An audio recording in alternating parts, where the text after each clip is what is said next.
So interlanguage. You see the picture, okay? This person is standing between two pillars, okay? His first language is Russian and he wants to learn English. So in the process of his learning criteria, a different category of language is produced that is called interlanguage, and that can be synonymous of the definition you have written. So interlanguage will be between the target language and the first language. And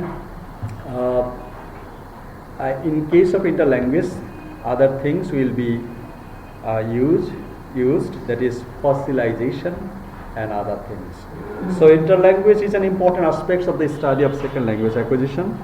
Interlanguage refers to the systematic knowledge of language which is independent. Of course, the language that he or she will learn, that would be independent of both of the learner's native language and the target language. So interlanguage will not be similar to the native language of the learner and not the target language. So it would be the unique language.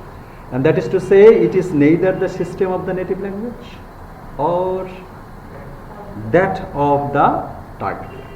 The concept of interlanguage might be better understood if it is regarded as the continuum between the native language and the second language. Just this is the continuum. Continuum means a pendulum between the target language and the native language. Okay?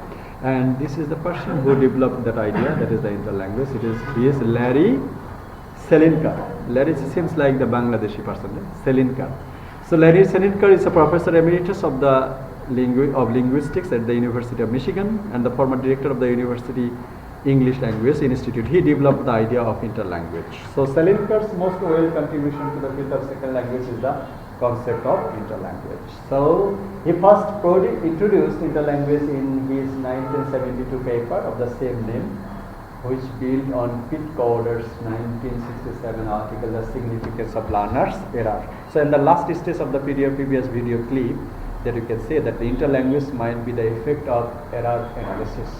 Okay. So Larry Selinker's first time initiated the term, that is the interlanguage, and next time that topic was quoted by this writer, that is the Corder, in 1967, interlanguage. The principle behind interlanguage theory is that the language of the second language learner is governed by the systematic roles, and that roles are different from that of the mother language and also different from the target language. And hence, at every stage of learning, language learner do not merely copy the native language. Okay, so if the learner would copy all roles of their native language, যদি native language এর সমস্ত রোলটাকেই যদি copy করতেন target ল্যাঙ্গুয়েজের ক্ষেত্রে, তাহলে তো এটা একটা ডিফারেন্ট কিছু হয়ে যেত, মানে নেটিভ ল্যাঙ্গুয়েজের মতোই হয়ে যেত, সমস্ত সেটা হচ্ছে না। So language learner do not merely copy the what native speakers do, but create an entirely new language system, unique system, and that is called interlanguage. So Selinker named this interim language system as interim means Madhu. Okay, so this Larry Selinker named this interim language system as interlanguage. And interlanguage is a term with applied linguistics color. So what is the definition of interlanguage? A separate linguistic system. Separate in which sense? It is not similar to the native language. It is not similar to the learner's native language. It is not similar to the target language. So a separate linguist system based on the observable output. Observable output, that means I go work today. Okay, that is the observable output at the time of using second language, and which results from a learner attempted production of a target language. Actually, why the learner is doing so? Actually, the learner is trying to produce the target language. Target language, what is the target language? That is the English language. He wants to speak. Production, what does it mean? উনি সে ভাষায় কথা বলতে চান অথবা লিখতে চান। কথা বলতে চাওয়া এবং লিখতে চাওয়ার এই প্রাণাত্ম চেষ্টার মধ্য দিয়েই অবচেতন মনে উনি কিছু ভুল করে ফেলছেন, এবং that is a unique system of language that is called interlanguage.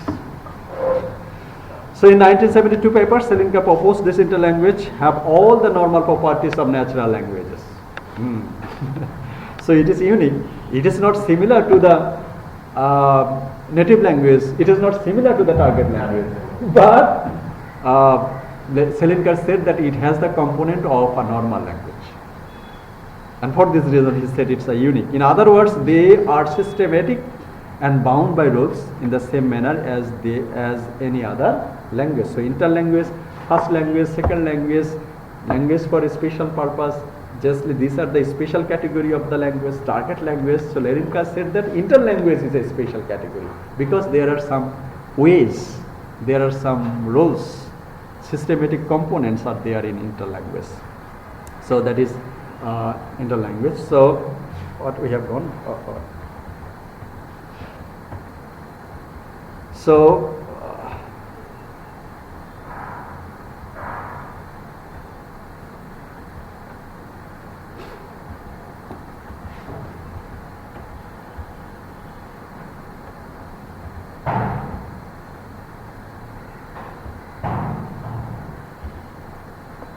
a separate, a specific class of learning techniques that are responsible for enhancing pragmatic competence, okay, in the language strategy. Okay, so Selinker furthermore proposed that interlanguage is based on the three basic principles. Okay, at the time of watching the video, we have learned that is interlanguage is created for the borrowed elements. The learner borrow it from their first language and then over apply, and also the grammatical mistakes or pronunciation mistakes. Selinker put that term into three different categories. What are the categories? Over generalization. From the patterns found in the language being learned, one over generation, second one the transfer from the patterns found in the learner's native language, and also fossilization. The phenomenon of the learner's language ceasing to develop, fossilization, fossil key, fossil fuel, fossil fuel, সেখান থেকে হচ্ছে fossilization. So Selinker said that why interlanguage is created, he said for two reasons: overgeneralization, transfer, and also fossilization. What is overgeneralization? Or is overgeneralization? That can be quite similar with the over apply. What is that? One of the strategies used by the second language learner in an attempt to gain confidence in the target language.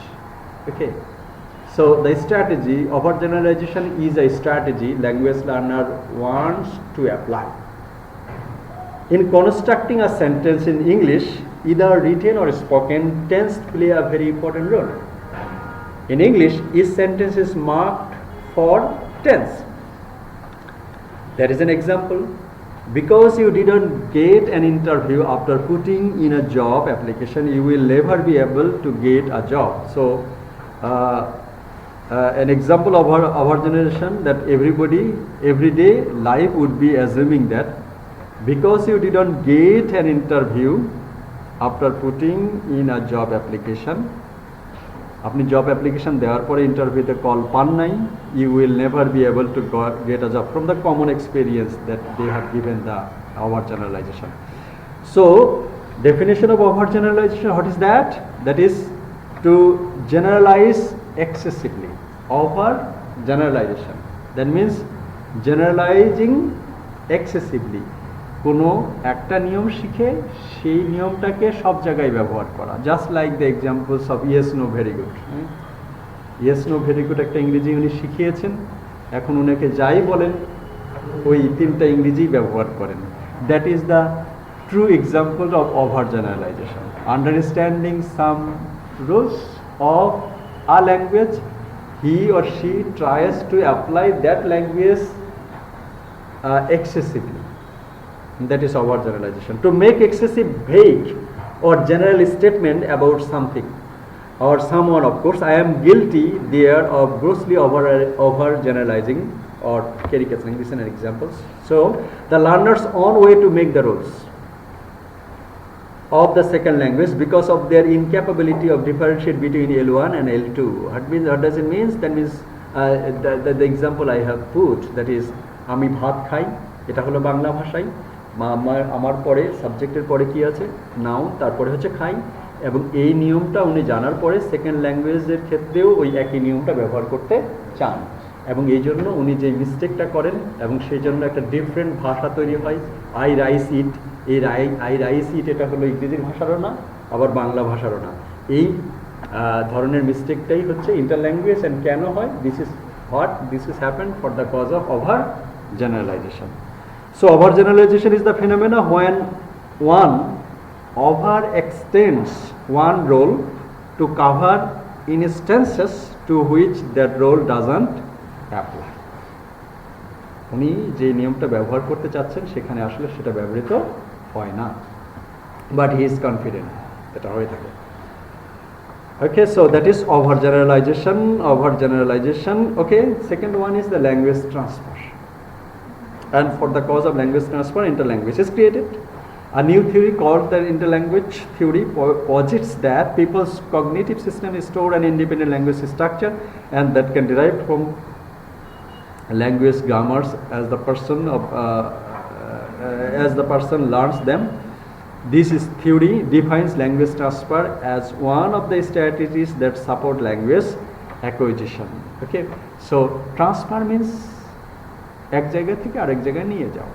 Okay, in case of interlanguage, language learner transfer their first language, that means mother language, to the target language, and this transfer may be of two kinds, positive transfer and negative transfer. Negative transfer when, so there are some positive transfer if there is a similarity, যেমন হলো আরবি, উর্দু এবং হিন্দি, উর্দু, এই কয়েকটা ল্যাঙ্গুয়েজকে বলা ফার্সি, এই কয়েকটা ল্যাঙ্গুয়েজকে বলা হয় ফনেমিক ল্যাঙ্গুয়েজ। ফনেমিক ল্যাঙ্গুয়েজ মানে কাছাকাছি। আবার বাংলা এবং হিন্দির মধ্যেও অনেকটা মিল আছে, কারণ এদের উৎপত্তিটা হলো একটা প্রকৃতি থেকে। হ্যাঁ, এবং এই জন্য আমরা হয়তো বলি এই মেয়ে, হিন্দি সেটাকে বলছে এই লাড়কি, এই মেয়ে শোনো, বাংলায় বলি, আর হিন্দিতে বলছে এ লাড়কি শুনিয়ে। তাহলে শোনার জায়গায় কি বলছে, কাছাকাছি, এই ওয়ার্ডটা কি আসছে, শুনিয়ে। তাহলে বাংলা ভাষায় যদি আমরা শোনো এই কথাটা বুঝে থাকি, তাহলে হিন্দি ভাষা শেখার ক্ষেত্রে আমাদের যে ট্রান্সফারটা হবে সেটা হবে পজিটিভ ট্রান্সফার। কিন্তু এই শোনো এবং শুনিয়ে এটা বাংলা এবং হিন্দি ভাষার ক্ষেত্রেই আছে। এই শুনিয়ে ওয়ার্ডটা হিন্দি ভাষা বাদ দিয়ে আরবিতেও নেই, চাইনিজেও নেই, জাপানেও নেই। সো এই শোনো ভাষাটা যদি আমি, এই আবার মাতৃভাষাটা যদি চাইনিজ এবং হাঙ্গেরিয়ান, বুলগেরিয়ান এই ভাষা শেখার ক্ষেত্রে ব্যবহার করতে যাই, তখন যে ট্রান্সফারটা হবে সেটা হবে নেগেটিভ ট্রান্সফার। ওকে, সো কিছু ওয়ার্ড আমি বাংলা ভাষায় উচ্চারণ করেছি, যেই রকম ওয়ার্ড কাছাকাছি ওয়ার্ড পেলেই হয়তো আমি আমার সোনার বাংলা, আমি তোমায় ভালোবাসি, হয়তো ভালোবাসি টার্মটা বাংলা ভাষায় আছে, হাঙ্গেরিয়ান ভাষায় এই ভালোবাসার কাছাকাছি যে শব্দটা আছে সেটাকেও আপনি ওই ভালোবাসি মতো উচ্চারণ করতে চাইবেন, তখন আসলে সেটা প্রকৃত অর্থেই কি হবে না, সেই জার্মান বা হাঙ্গেরিয়ান ভাষায় হবে না। So in that case that would be the negative transfer. So first thing is overgeneralization, and second one the transfer, that means the influence of the native language that would be in the target language, that is called transfer. And the transfer is of two kinds, that is positive transfer and negative transfer. In case of synonymous vocabulary and pronunciation pattern, the transfer will be positive, and in case of different pronunciation pattern and grammatical rules and other, that would be the negative transfer. Okay, and third one, that is the fossilization. Fossilization, when people learning a second language keep taking roles from their native language and incorrectly applying them to the second language they are learning, and this result in a system that the different for both the person's native language and the second language. This fossilization should give the definition in this year. Okay, that is, what is fossilization? Fossilization, that means if a learner tries to learn a new language, কোনো একটা নতুন ভাষা শেখার ক্ষেত্রে যখন সে চেষ্টা করতে করতে সে ভালো মতো উচ্চারণ করতে পারছে না বা ভাষাটা শিখতে পারছে না, তখন সে চেষ্টা করা ছেড়ে দেয়। ওকে, হয়তো উনি জার্মান ভাষা শিখতে গিয়েছেন, হয়তো চাইনিজ ভাষা শিখতে গিয়েছেন, জাপানিজ ভাষা শিখতে গিয়েছেন, তখন কিছু সময় চেষ্টা করার পরে উনি আর চেষ্টা করা ছেড়ে দেন। That means fossilization is the phenomena of a learner's language ceasing to develop. So উনি চেষ্টা করতেছেন বা চেষ্টা করা ছেড়ে দিয়েছেন, যেইটাই হোক ওনার ল্যাঙ্গুয়েজ এমন একটা জায়গায় এসে আছে সেখান থেকে আর কোনো ল্যাঙ্গুয়েজ লার্নিংয়ের ডেভেলপ হচ্ছে না। That is the fossilization. So fossilization language লার্নারের চেষ্টার কারণেই হোক অথবা তার আগ্রহের কারণেই হোক, যে কারণেই হোক, উনি যে পর্যন্ত ভাষাটা শিখেছিলেন সেটা আসলে প্রকৃত জার্মান ভাষা না অথবা জাপানিজ ভাষা না, সেই জায়গা থেকে ভাষাটা আর ডেভেলপ করছে না। কার ভাষা? যেই ভাষাটা উনি শিখতে চাচ্ছেন। So that is called fossilization. So if we conclude in such a way that interlanguage is a unique language system, that idea was developed by Selinker, and that is a unique language system that is developed in the interim of first language and target language. So interlanguage is not quite similar with learner's native language, and it is not quite similar with learner's target language. So it is in between the target language and native language. And why such kind of interlanguage is created? According to Selinker, for three reasons it is created: for overgeneralization, transfer, and fossilization. Overgeneralization, simply applying simple rule, and learner tries to apply that simple rule in everywhere in his or her second language learning phenomena. That is called overgeneralization. And transfer, that means first language patterns, pronunciation patterns, grammatical rules will be transferred in case of learning the target language. Transfer may be of two kinds: positive transfer and negative transfer. And fossilization is the stage when the language learning will not be developed. It is ceased to develop. That is called fossilization. So that is interlanguage. Very short, and most probably you have understood. Okay, so important in that sense যে কেউ আসলে যুক্তি দিয়ে ইন্টারল্যাঙ্গুয়েজ যে আসলে unique system না, এটা আসলে রিফিউট করতে পারে না। ক্রিটিসিজম অনেকে বলে, প্রত্যেকটা জিনিসেরই ক্রিটিসিজম আছে, ক্রিটিসিজম ছাড়া পৃথিবীতে কিছুই নাই।